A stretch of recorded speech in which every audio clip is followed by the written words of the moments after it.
So after a full day of working on concrete, now we had a short day of taking a tree down. We chained it up with a come along to another tree off in the distance. You see Mike coming down from the tree stand there. Once we've got it secured and got some tension on the line, I started cutting it down. I should have used a sharper chain, but what are you going to do? So this tree was leaning towards falling on the building site. That's why we needed to use the come along and the chains to tension it in the opposite direction. And that worked out well. We winched it up, and you'll see a great fell here.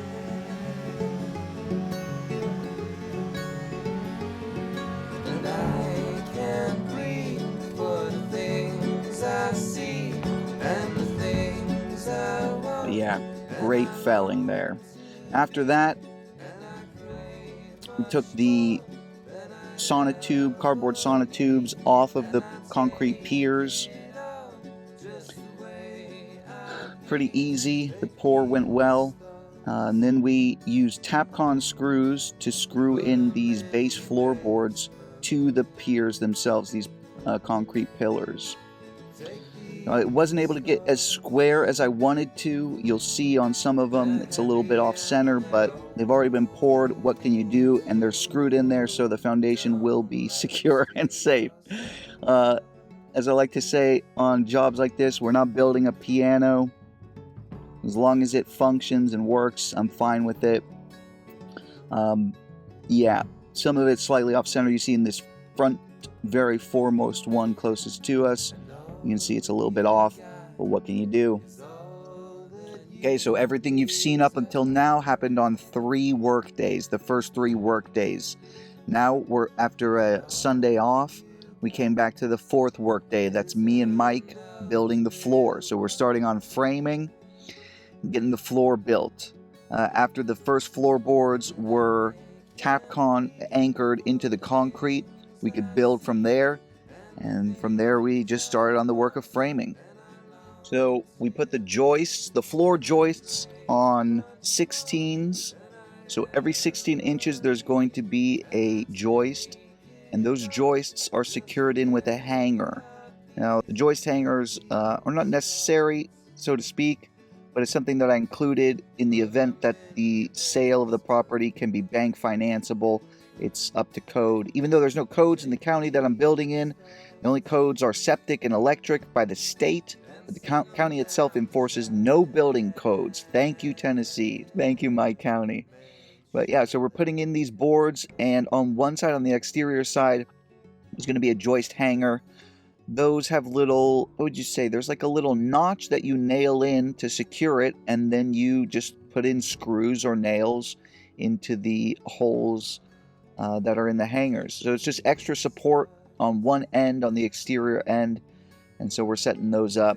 But man, once the floor is on, it just feels so great to see it come into fruition. Now, why am I working here in leggings? Well, because my booty shorts are in the laundry, obviously. But no, yeah, nice sweatpants there, buddy. But yeah, the build went very well. This is the perfect time to build, by the way. Autumn, it's cooling down. It's freezing in the mornings, or it's very cold in the mornings, about 40 degrees. But then the sun comes out and it's beautiful. Just wonderful days to work. While we're letting this roll and we're finishing the floor, let me talk about some of the tools that have been needed up until this point. Obviously for the foundation work, shovel, water, and wheelbarrow to load it and mix it in. That's been indispensable. But for the framing, an impact drill, and then a nail gun, and the compressor to run the nail gun. Additionally, a buzzsaw or circular saw for cutting the wood. That's kind of been it. Tape measures, obviously. Then a square, carpenter square, and a level to make sure we're getting the right angles on things. But yeah, impact drill and the nail gun. Those have been the crucial tools that have made this job just super fast and easy. All right, well, as we frame out the rest of the floor, let me just go over the shopping order from Lowe's, the big one I had delivered. All right, let's go through this order. So it came out to $4,500 approximately. It starts here with 28 pieces of this T111 siding. And this is what's going on the outside after we put the walls up. About $1,000 there. Got some member volume discount because I was making such a large order. When I called into Lowe's to place the order at the local store, they recommended I can sign up. It's free to get the business. I just have to kind of register it as a business and then say I'm working on a project. So it was free. So it ended up saving me money, I think about $300 in total. So very nice there. Or maybe even 400, I'm not sure. But so we got this T111 here. This is what it is, item number, etc. We got 180 pieces of these 2x4s. Not a bad price. Ended up saving another 65 bucks there. We got wood deck screws. Now, I ended up having to buy just a bigger box of these, so I ended up needing way more of these than I thought. Mike actually had some left over, so we're using some of his, but I should have just bought in the biggest box right from the jump. That's something I'll do the next time. Then we got these 2x10 by 10 feet lumber, 40 pieces of those, 365 bucks.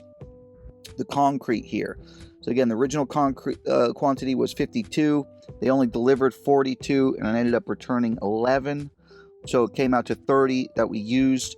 That would have been $144 for the concrete. And then the tubes, etc., the stuff for the actual foundation I described in a previous video. We got 2x6s, 10 of these, and then one 2x8x10. So that's about $100 for both of these together. Roofing screws, we'll get to that in a future video. These are the joist hangers I'm talking about in this video. 28 of these, 14 for either side. Since we're hanging on 16, there's 14 joists on both sides of the building, or both halves of the structure, so to speak. We're putting these hangers only on the exterior end of those. This is just something to kind of bring it up to code, make it a little more secure, so that it can potentially be bank financeable sale in the future. But yeah, these joists we'll get to in a minute if we haven't already. This is the subfloor. So this is what's going on beneath what will be the floor, and that's what we're building in this video. 13 of these sheets are 23 32s of an inch by 4 feet by 8 feet. So just OBS board. That's what's going on the floor after the joists are put in. Here they just charge you, I guess, for the pallets. Next we've got framing nails. Now this, I've bought 2 more boxes of these already. So we got 1,000 per box. I bought another 1,000 piece box. But then I realized once we went through that in a day of framing, I realized I'm going to need a bigger box. So I bought the 4,000 count one. I would have been better off just buying that from the jump and then buying 1,000 piece boxes after that. I spent 30 bucks on this. I guess I saved a little here. It was about 30 bucks or 35 bucks for the next one.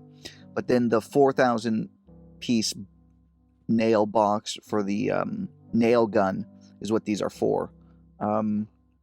Was I think about 60, 70 bucks. So it would have been better to just buy that from the start. Anyways, house wrap. This is something, I got 3 of these, 100 bucks. We put these on the outside before putting the T111 on. It's something I guess you can do on the inside as well. After you've put in insulation, you can wrap it on the inside. But the idea is at least we put it on the outside before putting on the T111. Just another moisture barrier, so to speak. Hopefully it'll help keep things a little bit better insulated. And we use a staple gun that I already had to apply these. It's got a regular staple gun, staples, so put that on the, after we frame the walls. We'll get to that later.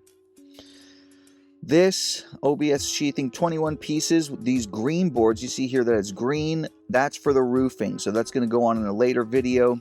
300 bucks. Then we got 32 of these 2x8x16s. These 16-foot ones are going to be for the rafters, for the roof rafters. And then 2x6x8 feet, 38 of these.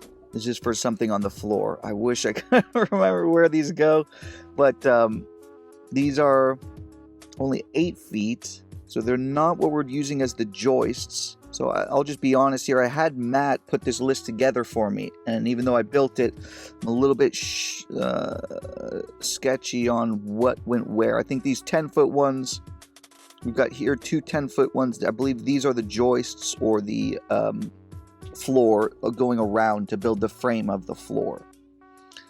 So again, $4,500 from Lowe's. They had it delivered fairly fast. I got it the next day, and we had everything we needed for this phase. We're putting in the next order fairly soon at the time of filming this.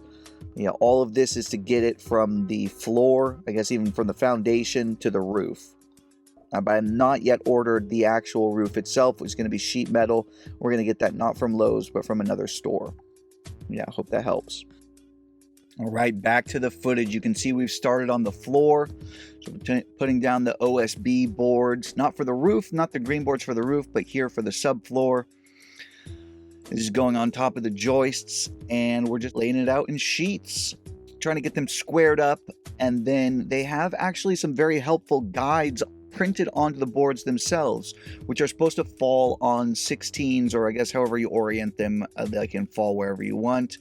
But very helpful to know where the joists are under the board when you lay them down, and you're supposed to run them. We would nail them down in the corners or screw them down in the corners, then adjust them so that they're all squared up.